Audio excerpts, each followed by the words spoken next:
ओम नमः शिवाय। श्री शिव महापुराण शतरुद्र संहिता अध्याय 234।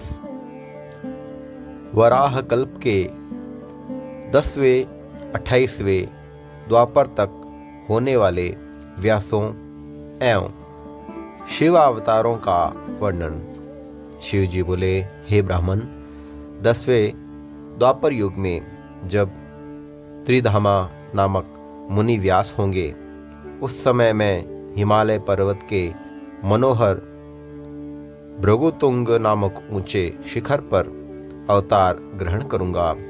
उस समय भी मेरे श्रुति सम्मित था तपस्वी भृगु, बलबंधु, नरामित्र तथा केतु श्रृंग नामक पुत्र होंगे।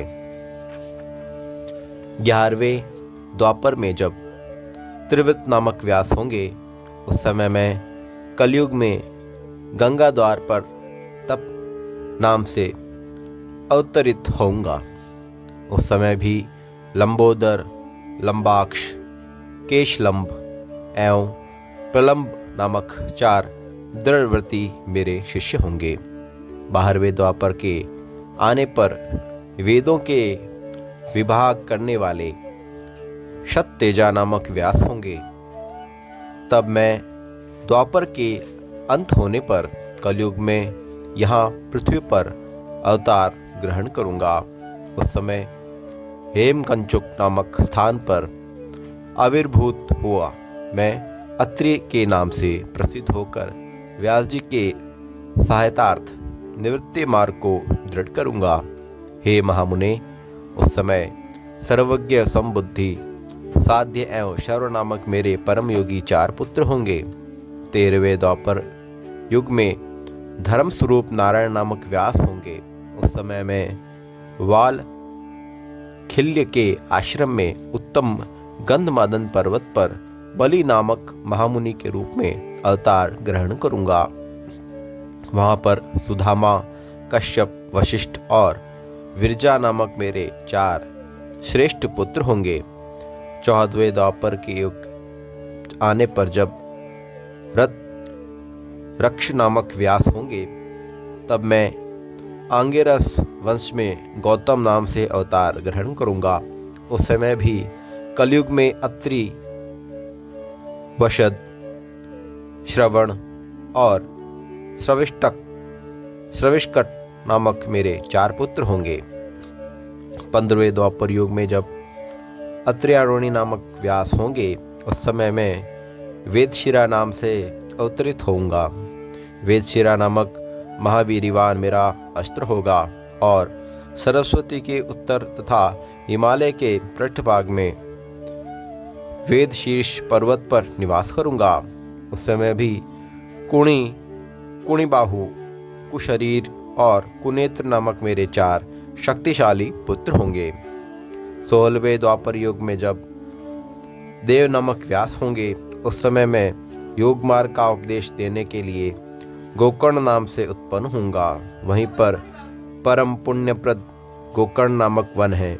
वहां पर भी जल के समान निर्मल अंतःकरण वाले कश्यप, उष्णा, चवन और बृहस्पति नामक मेरे 4 योगपरायण पुत्र होंगे और वे पुत्र भी योग मार्ग से शिव पद को प्राप्त करेंगे।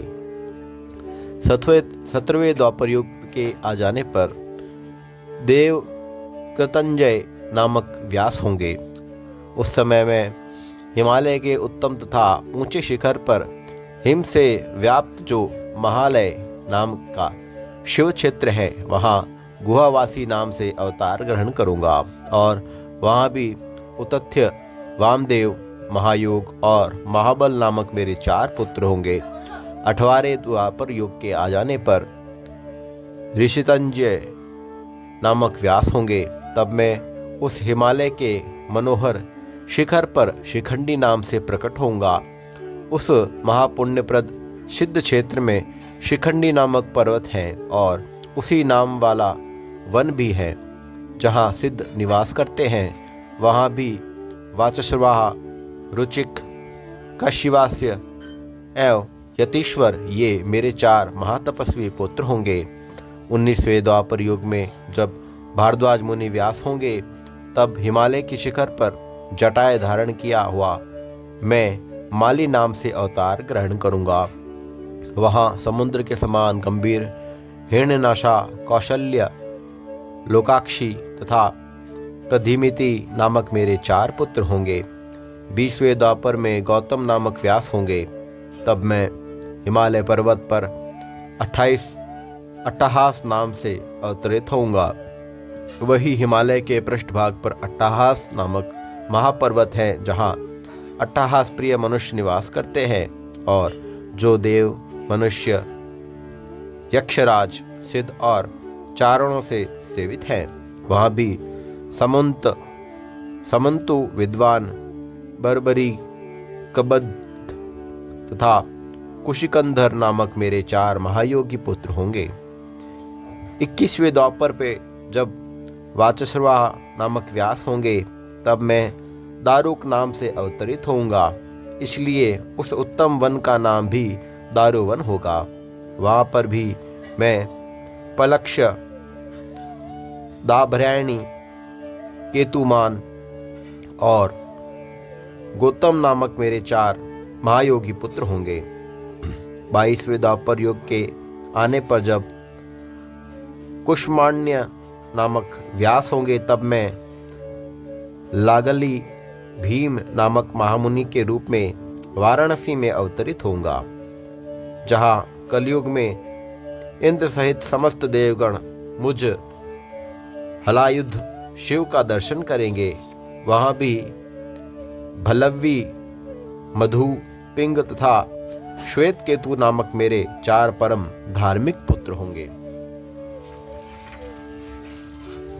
23वें द्वापर युग के आने पर जब मैं मुनि तृणबिंदु व्यास होंगे, तब मैं उत्तम कालंजर पर्वत पर श्वेत नाम से अवतार लूंगा।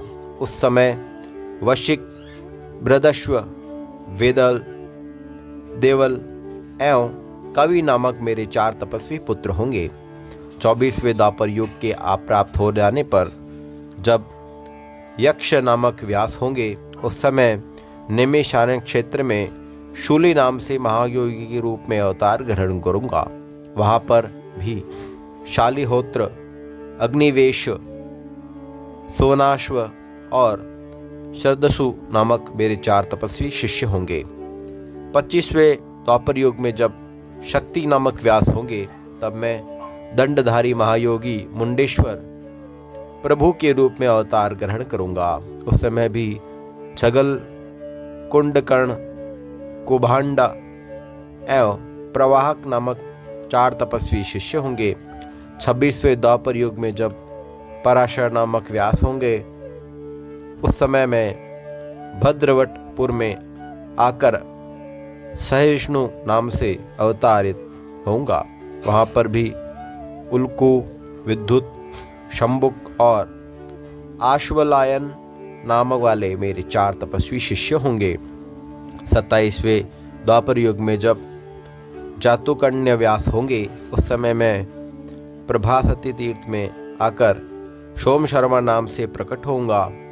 वहां पर भी अक्षपात कुमार, उलुख एवं वत्स नामक मेरे 4 तपस्वी शिष्य होंगे।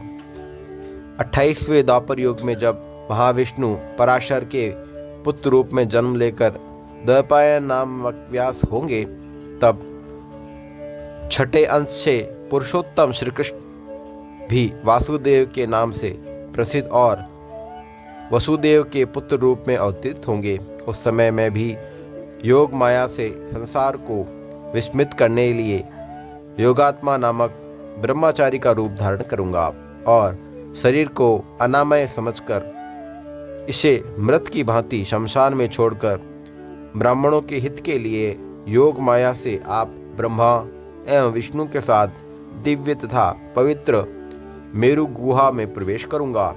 हे ब्राह्मण, उस समय मैं लकुली नाम से अवतार ग्रहण करूंगा। मेरे उत्पन्न होने से यह कायावतार तीर्थ सिद्ध क्षेत्र के नाम से उस समय तक विख्यात रहेगा। जब तक पृथ्वी रहेगी उस समय भी कुशिक, गर्ग, मित्र और कौरोष्य नामक मेरे तपस्वी शिष्य होंगे। ये भी योगी, ब्रह्मनिष्ठ, वेद के पारगामी विद्वान था। ऊर्ध्वरेता ब्रह्मचारी होकर महेश्वर योग को प्राप्त कर शिवलोक को जाएंगे।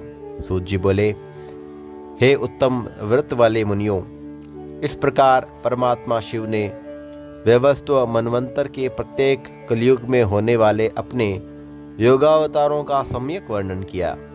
हे विभो, इसी प्रकार प्रत्येक द्वापर में 28वें व्यास और प्रत्येक कलयुग के प्रारंभ में योगेश्वर के अवतार होते रहेंगे।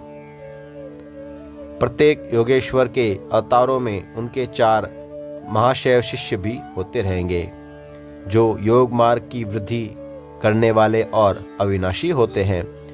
ये सभी शिष्य पाशुपत व्रत का आचरण करने वाले, शरीर में भस्म लेपन करने वाले, रुद्राक्ष की माला धारण करने वाले और त्रिपुर्ण से सुशोभित मस्तक वाले होते हैं।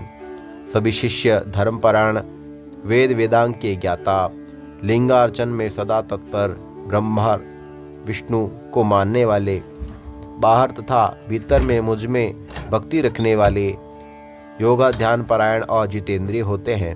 विद्वानों द्वारा इनकी संख्या 112 कही गई है। इस प्रकार मैंने 28वें युगों के क्रम से मनु से लेकर श्री कृष्णतारपरायण शिवजी के अवतारों का लक्षण कह दिया। इस कल्प में जब कृष्ण द्वैपायन व्यास होंगे तब श्रुति समूहों का ब्रह्म लक्षण संपन्न विधान अर्थात वेदांत के रूप में प्रयोग होगा।